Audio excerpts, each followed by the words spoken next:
Panitikan bago dumating ang mga Kastila. Bago pa man dumating ang mga Kastila ay mayroon ng panitikan ang mga Pilipino.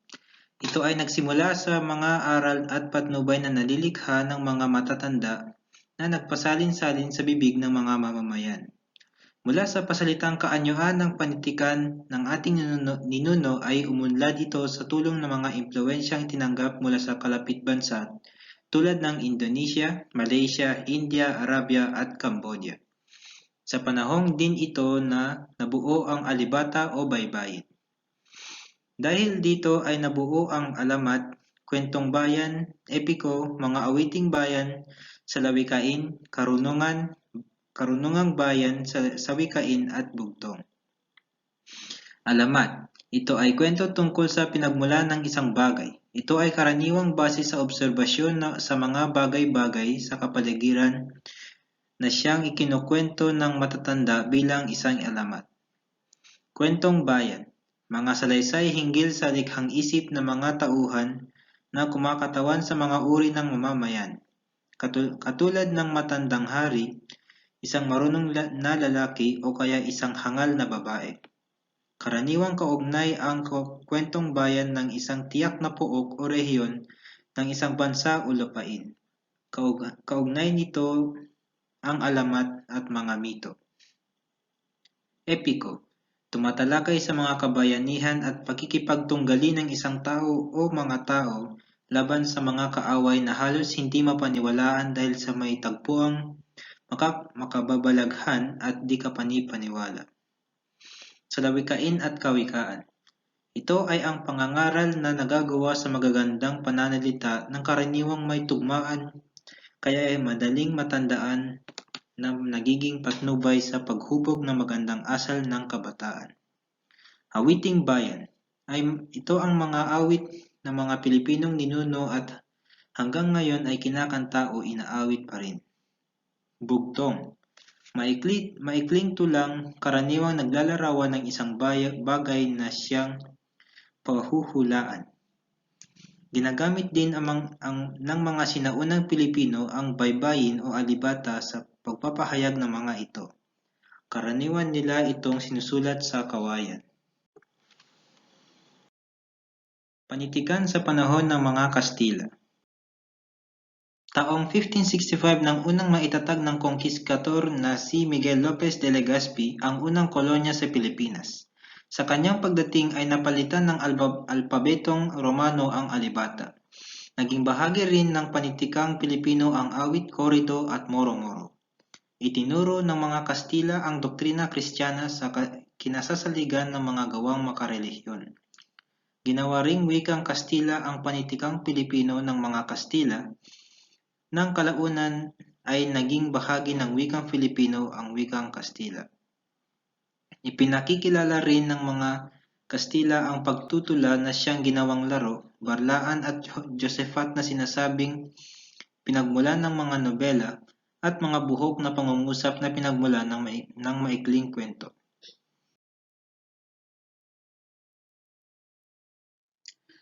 Dahil sa paglaganap ng Kristyanismo sa bansa ay karamihan ng panitikang Pilipino ay makarelihiyon o may paksang pangrelihiyon.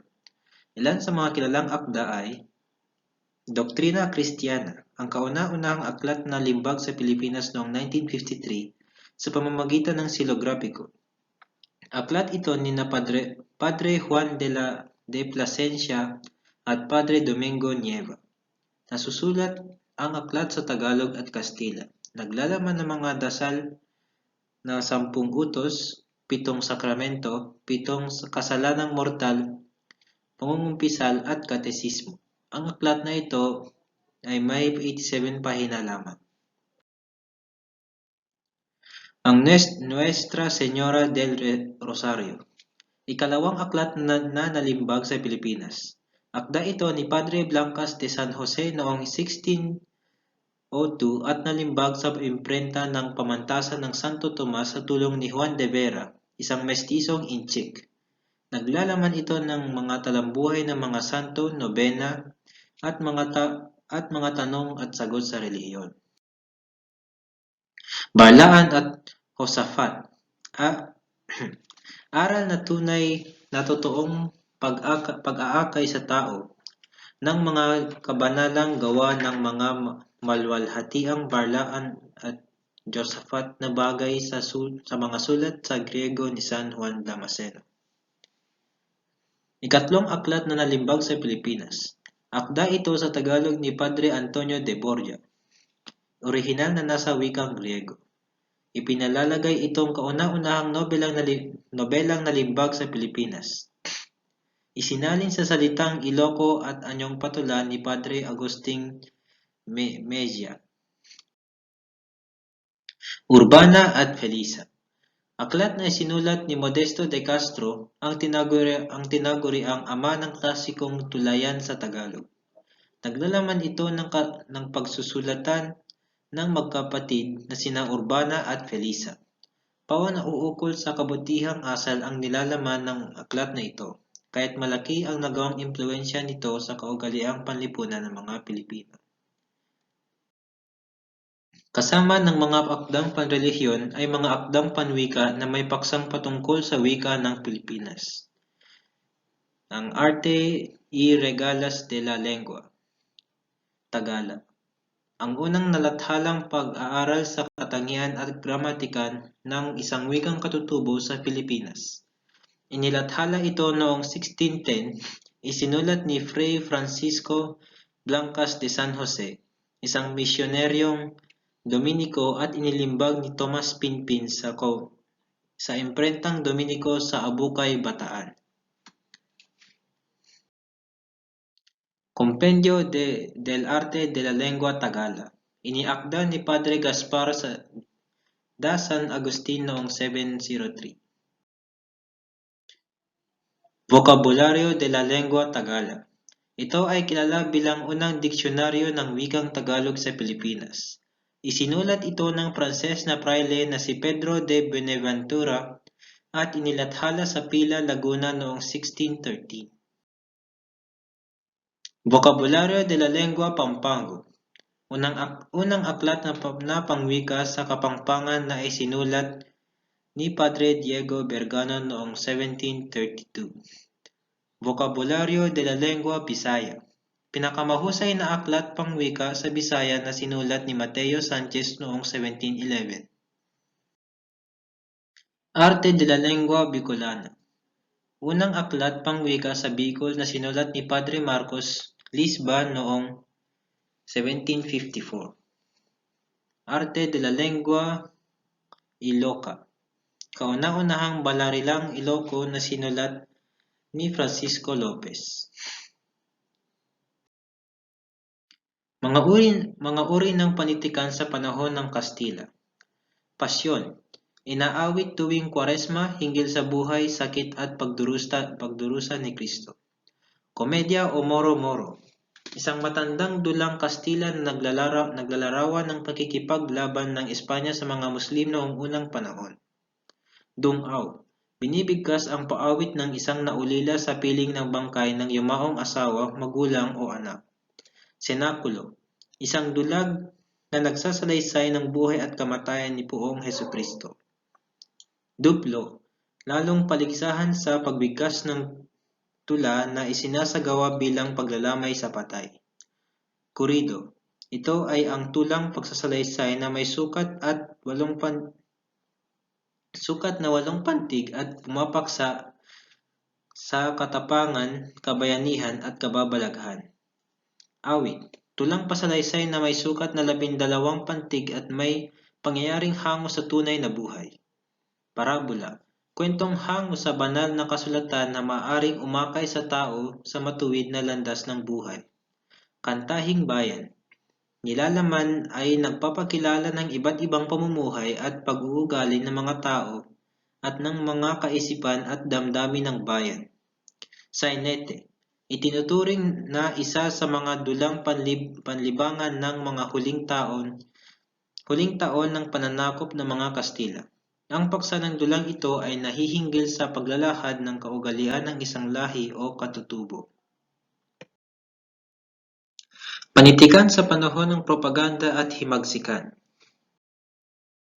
Unti-unting namulat ang mga kaisipan ng mga Pilipino sa mga sumusunod na dahilan. Pagpapahintulot sa pakikipagkalakalang pandaigdigan ng buksan ng Suez Canal, ito ang nagbigay daan upang dumami ang mga Pilipinong maging ilustrado at makakuha ng impluwensya at ideya galing Europa. Pagpasok ng diwang liberal sa bansa. Ang kaisipang ito ay naglalahad na ang mamamayan ay may kakayahang itakwil ang mga namumuno at ang kakayahan ding mamili ng karapat-dapat na pinuno sa paningin nila. Ang kaisipang ito ang naging inspirasyon ng mga Pilipino para sa kanilang minimithing pagbabago o reforma. Pagiging gobernador ni General Carlos Maria de la Torre. Itinuturing siya bilang isa sa mga liberal na gobernador-general ng Pilipinas. Ipinatupad niya ang sekularisasyon sa mga simbahan sa buong bansa. Nangahuhulugan ito na ang mga Pilipino dapat ang mamahala sa mga parokya. Halimbawa na dito sila Padre Burgos, Padre Zamora at Padre Gomez. Pagkakagarote ng tatlong paring martir. Ito ang nagsilbing mitsa ng pagkagising ng damdamin at paghingi ng reforma ng patayin sina Padre Gomez, Padre Burgos at Padre Zamora ng walang sapat na katibayan. Kinalaunan ay nabuo ang kilusang propaganda na binubuo nila Jose Rizal, Marcelo H. del Pilar, Graciano Lopez Haina, Mariano Ponce, Jose Maria Panganiban, Antonio Luna, Pedro Paterno, Eduardo Delete at iba pa. Ang naging taluktok ng kilusang ito ay sina Jose Rizal, Marcelo H. del Pilar, Graciano Lopez Haina. Layunin ng kilusang ito ay magkaroon ng pantay-pantay na paningin sa mga Pilipino at Kastila sa ilalim ng batas. Gawing lalawigan ng Espanya ang Pilipinas. Panumbalikan ang pagkakaroon ng kinatawang Pilipino sa korte ng Espanya. Gawing Pilipino ang mga kura, paroko at ibigay ang kalayaan ng mga Pilipino sa pamamahayag, pananalita, pagtitipon o pagpupulong-pulong at pagpapahayag ng kanilang karaingan. Narito ang mga kilalang akda sa panahong ito. Jose Rizal, ginamit ang sagisag na laong laan at di masalang bilang pennig. Noli Me Tangere. Ito ang kaunahan at walang kamatayang nobela na nagpasigla ng malaki sa kilusang propaganda at siyang nagbigay daan sa himagsikan laban sa Espanya. Inilantad ang mga kasamaang naghari sa pamahalaang Kastila sa Pilipinas. Tumatalakay din ito sa mga sakit ng lipunan. El filibusterismo. Karugtong ng Noli. Naglalantad sa mga kabulukan ng pamahalaan, kasama rito ang katulong ngunit higit na makapangyarihan, ang simbahan. Mi ultimo adios. Ito ay kanyang isinulat nang siya ay nakakulong sa Fort Santiago. Ipinalagay ng marami na ang tulang ito ay maihahanay sa lalong pinakadakilang tula sa daigdig. Marcelo H. del Pilar. Kilala sa kanyang sagisag panulat sa Plaridel, Pudpo, Piping Dilat, Dolores, Manapat, at Siling Labuyo. Dasalan at Tuksohan. Akdang hawig sa ketesismo subalit pagtuya laban sa mga praile at inilantad sa Barcelona, 1888. Dupluhan, dalit, mga bugtong. Ito ay katipunan ng maiksing tula at pang-aapi ng mga praile sa Pilipinas. La Soberana en Filipinas. Isang sanaysay na tungkol sa mga katiwalian at di makatarungang ginawa ng mga praile sa mga Pilipino. Graciano Lopez Haina. Fray Botod, tinuligsa ang mga praile na masiba, ambisyoso at immoral ang pagkatao. Sa mga Pilipino, isang talumpati na ang layunin ay mapabuti ang kalagayan ng mga Pilipino, malaya, maunlad at may karapatan. Andres Bonifacio, ang dapat mabatid ng mga Tagalog. Ito ay isang tula na ginamit ni Andres Bonifacio upang lumaban ang mga Pilipino. Ito ay may tatlong parte. Liwanag. Ito ay nagsasabi na may panahon ng liwanag sa panahon bago dumating ang mga Kastila. Dilim. Ang panahon ng pagdating ng mga Kastila. Liwanag. Ang panahon na dapat ay puntahan ng Pilipinas. Pag-ibig ng tinubuang lupa. Ito ay tumutukoy sa pagiging makabayan at pagiging tapat sa lahing Pilipino. Ang kwentong ito ay nagsisilbing daan upang mabuhay ang pagmamahal at pagmamalasakit ng mga Pilipino sa bawat isa at paglaban sa mga manunupil ng kalayaan at kasarinlan. Emilio Jacinto. Mga aral ng katipunan ng mga anak ng bayan o mas kilalang kartilya ng katipunan. Naglatag ng mga batas at prinsipyo ng katipunan at nagsilbing gabay para sa mga kasapi nito. Hermenegildo Flores. Hibik ng Pilipinas sa inang Espanya. Ito ay nagsasaad ng pangangailangan ng bayang inihihibik sa itinuturing na inang Espanya. Isinaad niya dito lang mga pang-abuso at pasakit na naranasan ng mga Indio sa kamay ng mga Praile at Kastila. Panahon ng Amerikano. Ang mga Pilipino ay nagwagi laban sa mga Kastila na sumakop sa bansa ng mahigit 300 taon. Naiwagayway ang ating bandila noong Hunyo 12, 1898 bilang tanda ng pagkaroon ng kalayaan. Nahirang si General Emilio Aguinaldo noon bilang unang Pangulo ng Pilipinas. Subalit ang kalagayang ito'y nagiging panandalian lamang sapagkat biglang lumusob ang mga Amerikano. Nagkaroon ng digmaang Amerikano-Pilipino na siyang naging sanhi ng pagsuko ni General Miguel Malvar noong 1903. Ngunit gayunpaman ang kalisang pangkapayapaan ay nagsimula na noong 1900s.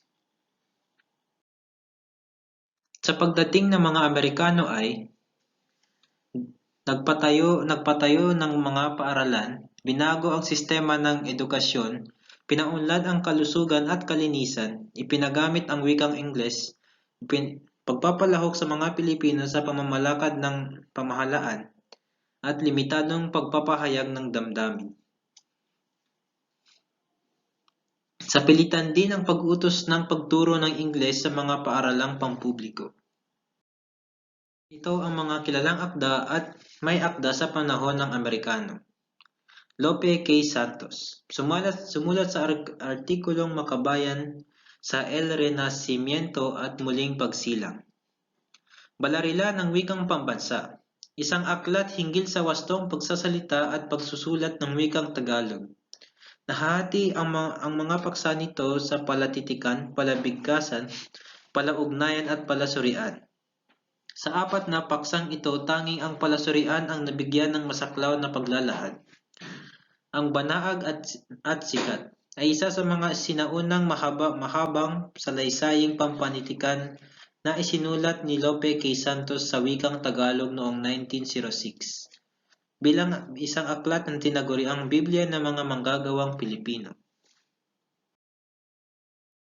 Juan K. Abad. Ang kanyang pangunahing kontribusyon sa teatro ng Pilipino ay ang kanyang mga laro makabayan, ang Sarsuela, ang Tanikalang Ginto, The Golden Chain, at Isang Punglo ng Kaaway, na siyang naging sanhi ng pag-aresto at paglitis sa kanya.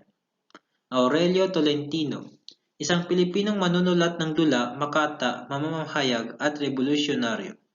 Ang kanilang mga gawa noong pagsisimula ng ika-20 siglo ay naglalarawan ng kanyang kagustuhan makita ang kalayaan ng Pilipinas mula sa kolonisador nito. 2 beses siyang naaresto, una ng mga Espanyol at kalaunan ng mga Persang Amerikano.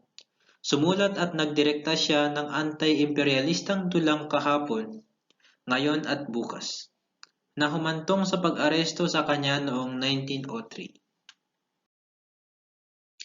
Diwang Romantisismo. Ginamit ng mga Amerikano sa panitikan upang mapabilis panglalo ang pagbabago ng katutubong isipan ng mga Pilipino. Panahon ng ilaw at panitik. Nagiging maunlad na nobela at nahalina ang mga nobelista na sumulat ng mga tulang at maikling kwento. Mga nobela. Mutyang itinapon ni Rosalia Aguinaldo. Magmamani ni Teofilo Sangco. Liwayway. Unang nagkilala sa tawag na photo news noong taong 1922, ito ay nagpasigla sa panitikan. Sa mga pahina ng matagumpay na liwayway, sumikat at nakilala ang mga mambabasa na ang mga kwento ni Lola Basyang ni Severino Binoy Reyes. Naglalaman ng mga larawan, balita, sanaysay, prosa at tula at nasusulat sa 3 wika. Nagkaroon ng mga seksyon para sa Tagalog, Ingles at Kastila. Lapiang Sakdal. Isang samahang sakdalista at aristokrata sa panulang Pilipino. Nais nila ang kumpleto at agarang kalayaan mula sa Estados Unidos ng Amerika na pinaniniwalaan nila magiging pinakamabisang paraan patungo sa pagpapagaan ng bigat na buwis.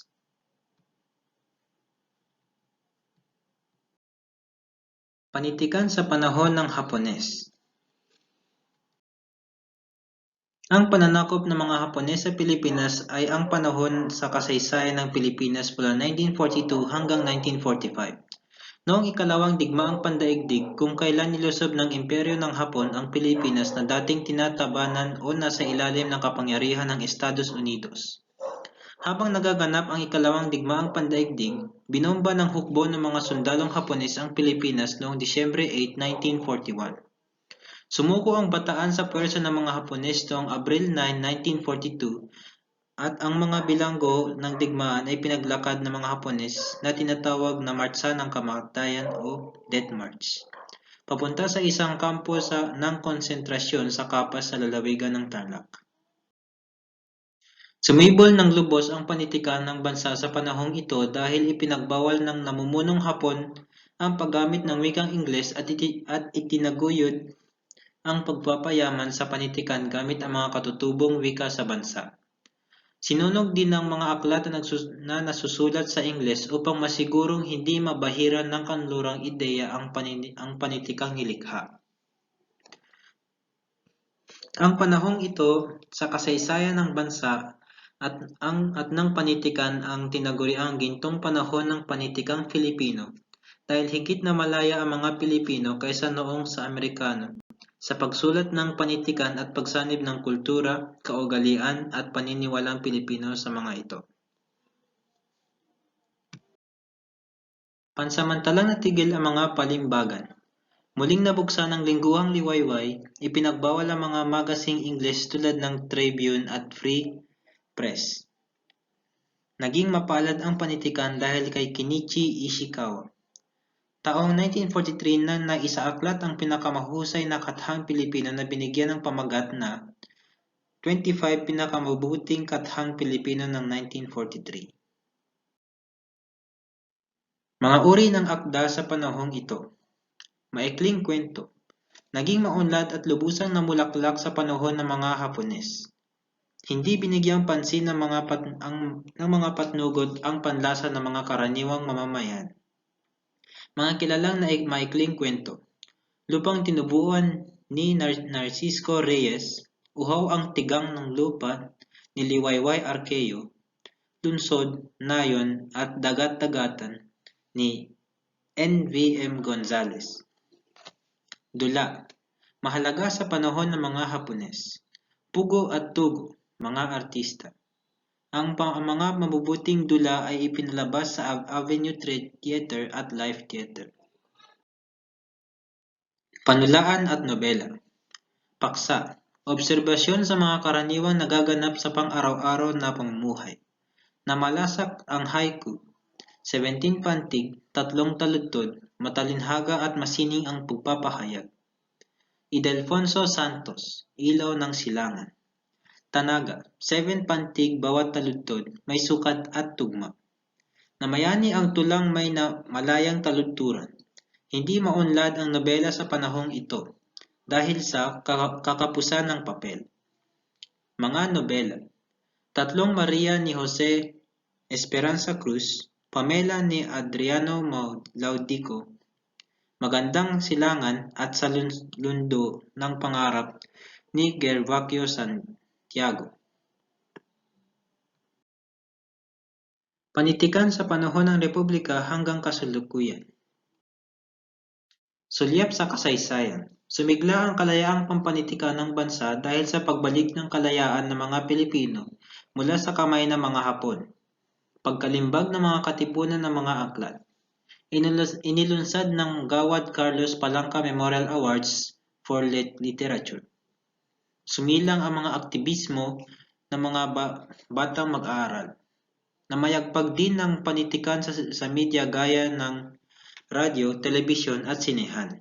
Nagsilang ng panahon ng mga musikerong Imelda Papin, Victor Wood, VST and Company, Hotdog at iba pa.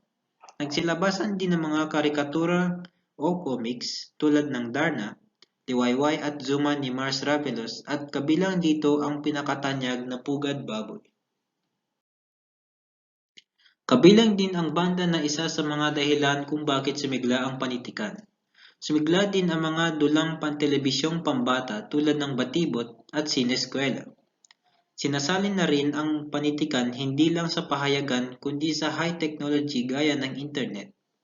Dumarami rin ang manunulat na Pilipino dahil sa mga inumpisahang kurso sa universidad. Panahon ng Liberasyon. Aklat ng mga nalimbag. Ang piling katha ni Alejandro G. Abadilla. Mga piling sanaysay, mga maiikling kwentong Tagalog, Ako'y Isang Tinig, mga piling akda ng Kadipan, at 7 dula. Ang Gawad Palanca o Don Carlos Palanca Memorial Awards for Literature. Itinatag ito noong 1950 at sinimulan noong 1951 sa kategorya na maikling kwento sa wikang Filipino at Ingles. Nadagdagan ng mga kategorya sa paglipas ng panahon tulad ng Tulang May Isang Yugto. Tula ay isang tuwirang pagbabagong hugis sa buhay. Nasa ibang pananalita, ito ay isang maguni-guning paglalarawan na nakakalupkupan ng karikatan sa pamamagitan ng mga sukat ng taludtod, natahasang nadarama, dinadaramdam, iniisip o ginagawa ng tao. Tulang ganap ang haba.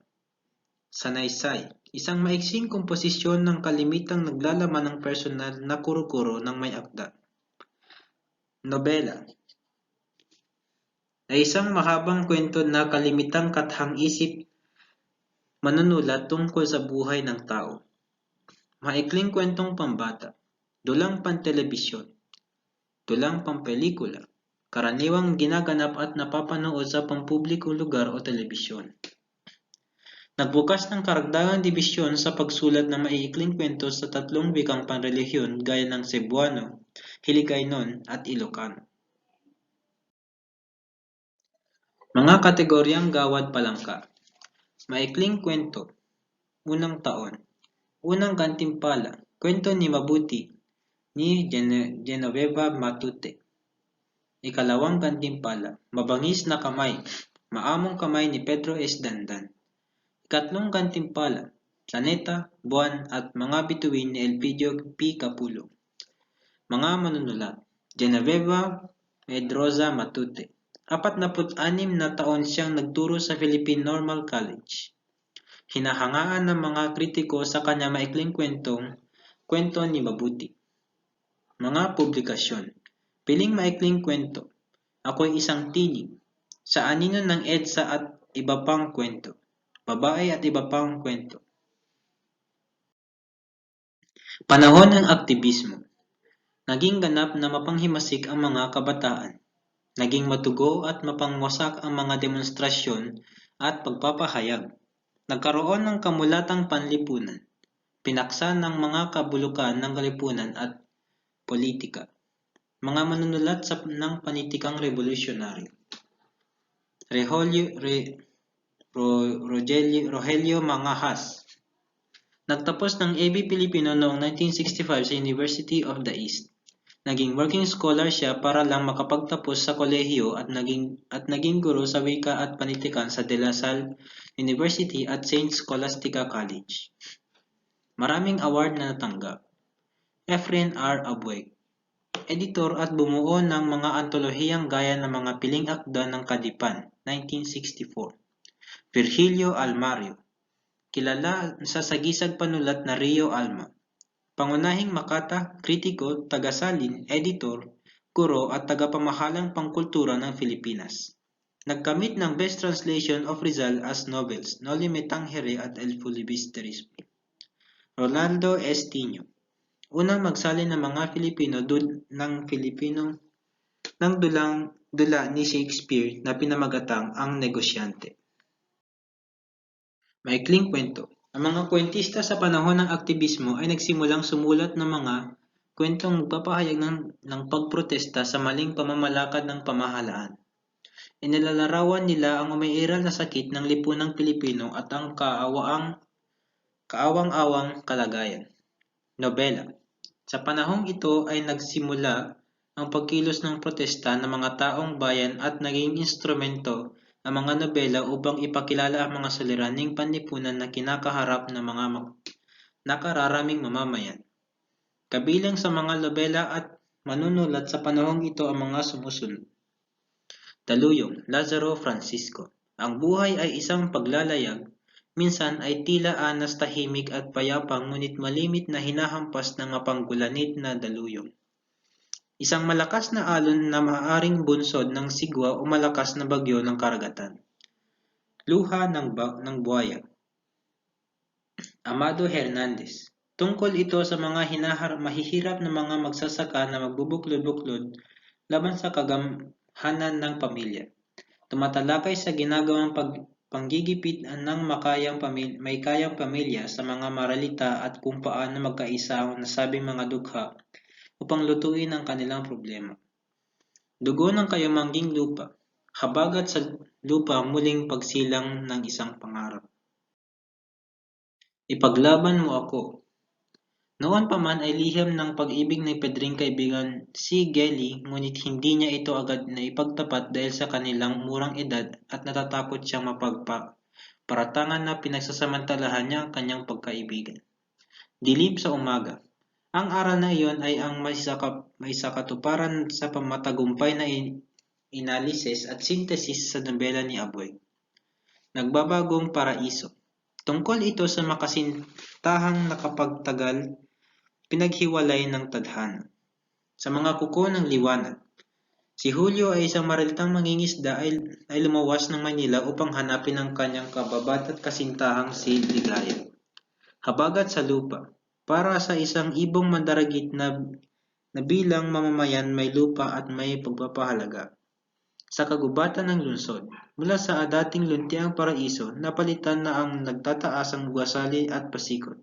Sikot na kalsada ng kagubatan kinalalagyan ngayon ng lungsod ng Makati. Panahon ng bagong lipunan. Ang kaguluhan ay pinalitan ng disiplina sa panahon ng bagong lipunan. Nanumbalik sa panahong ito ang katahimikan. Naging matatag ang bagong lipunan, nagkaroon ng pagbabagong isip ang mga mamamayan. Ang mga nasulat na akda ay may pagmamalaki sa pagka-Pilipino. Panulaan at awiting Pilipino. Ang mga tula at awitin sa panahong ito ay naging mabisang tagahubog ng kalinangan ng bansa. Kabila sa mga tula at awit sa panahong ito, Supling ni Ruth Mabanglo, Isang Munting Alamat ni Amy Marcos, anak ni Freddy Aguilar, kapaligiran ni Florante. Ruth Elena Mabanglo. Siya ang pasimuna sa kanyang henerasyon sa matapang na panghahawan ng landas para sa feministang panalaan. Nagtrabaho din siya sa Diaryong Taliba at Abante. Nagturo sa University of the East. Maikling kwento. Sa panahong ito na ang kabataan ay naghihimagsik dahil sa pagwawalang bahala ng pamahalaan sa mga kairingan ng mga taong bayan. Naging paksa ng mga kwento ang tungkol sa mga simulain at programa ng bagong lipunan. Nobela. Sa panahong ito, naging lantaran ng pagtuligsa ng mga taong bayan sa mga kabulukang nagaganap sa ating lipunan. Ginamit ng mga nobelista ang mga nobela upang ipahayag ang maigting nilang pamumuna sa kasalukuyang kalagayan ng bansa. Kabilang sa mga nobela at nanunulat sa panahong ito ang sumusunod. Madilim na langit sa bayan ko, mga buhaya sa lipunan, satanas sa lupa, Malunghod na kaatihan, bata-bata, paano ka ginawa? Gapo, sekada, dekada 70, at bulaklak ng City Jail. Mga manunulat. Fausto Galauran. Ipinanganak sa Caloocan, Rizal noong 1904. Nagtapos ng medisina. Nagtampo ng gantimpala sa timpalak sa nobela ng Liwayway noong 1973. Gervasio Santiago. Siya'y isinilang sa Quiapo, Manila noong 1909. Naging kasapi siya sa 12 Panitig. Luwalhati Bautista. Kilalang batikang feministang manunulat ng maikling kwento. Ang kanyang mga akda ay madalas nakapokus sa mga kababaihan. Unang pelikula na isinulat ay Ang Sakada.